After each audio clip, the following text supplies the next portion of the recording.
Imagine the most powerful man on earth, a Roman emperor, a figurehead of immense strength and authority, brought to his knees. Not just defeated, but captured. His name was Valerian, and his story is one of the most shocking and humiliating episodes in the entire history of the Roman Empire. This isn't just a tale of defeat, it's a story of betrayal, hubris, and a fate worse than death. How did the ruler of the known world become a footstool for his enemy? Stick with me, and you'll find out. The year is 260 AD. The Roman Empire is in crisis. It's a period historians call the crisis of the 3rd century. Barbarian invasions from the north, economic collapse from within, and a revolving door of short-lived emperors created a perfect storm of instability. In the midst of this chaos, a new, formidable power was rising in the east. The Sasanian Empire of Persia, led by the ambitious and ruthless king Shapur I. Valerian, an experienced senator and general, had ascended to the imperial throne in 253 AD. He was in his late 60s, a respectable and traditional Roman, but he inherited an empire teetering on the brink.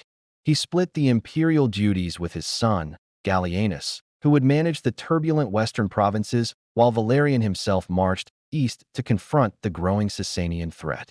Shapur had already sacked major Roman cities, including the vital stronghold of Antioch. The honor and security of Rome were at stake.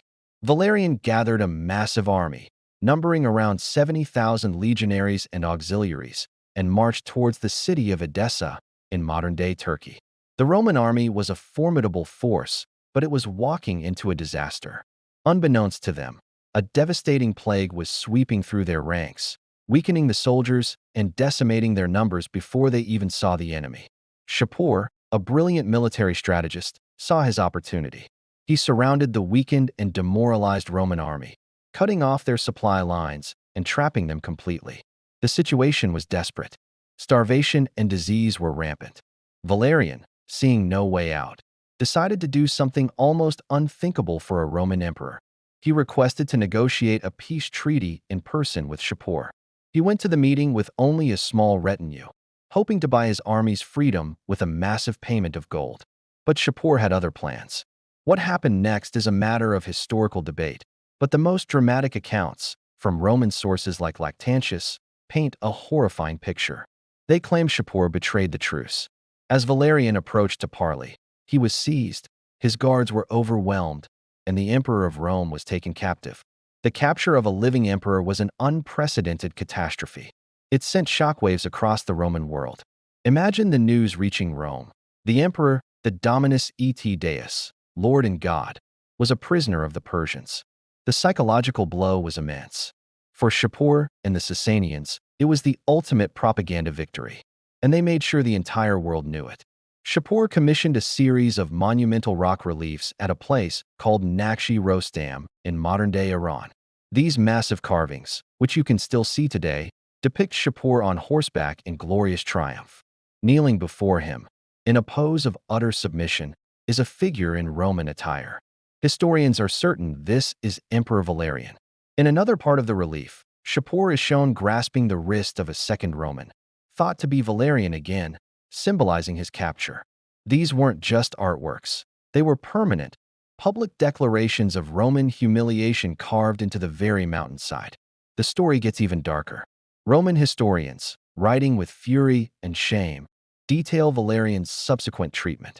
Lactantius, in his work on the deaths of the persecutors, claims that Shapur used the captured emperor as a human footstool. Whenever the Persian king wanted to mount his horse, he would force the elderly Valerian to get on all fours so he could step on his back. It was the ultimate degradation, turning the ruler of Rome into a mere stepping stone. And if you think this story is wild, wait until you hear what happened after Valerian died. But before we get to that, a quick question for you. How many emperors do you think were killed in battle? The number might surprise you. If you're fascinated by these kinds of deep dives into history, do me a huge favor and hit that subscribe button.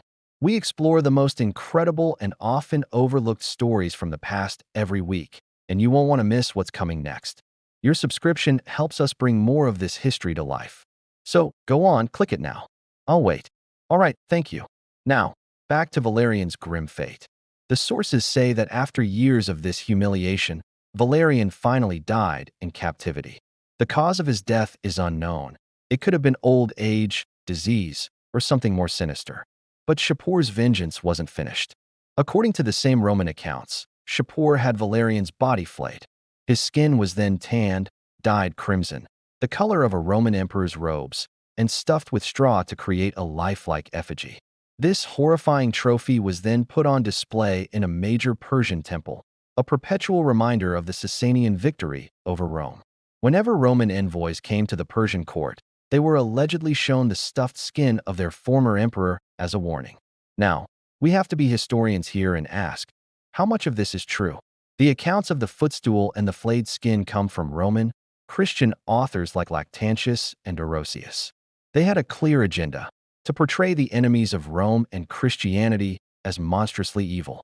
Some modern historians are skeptical, suggesting these tales might be exaggerated propaganda to demonize Shapur.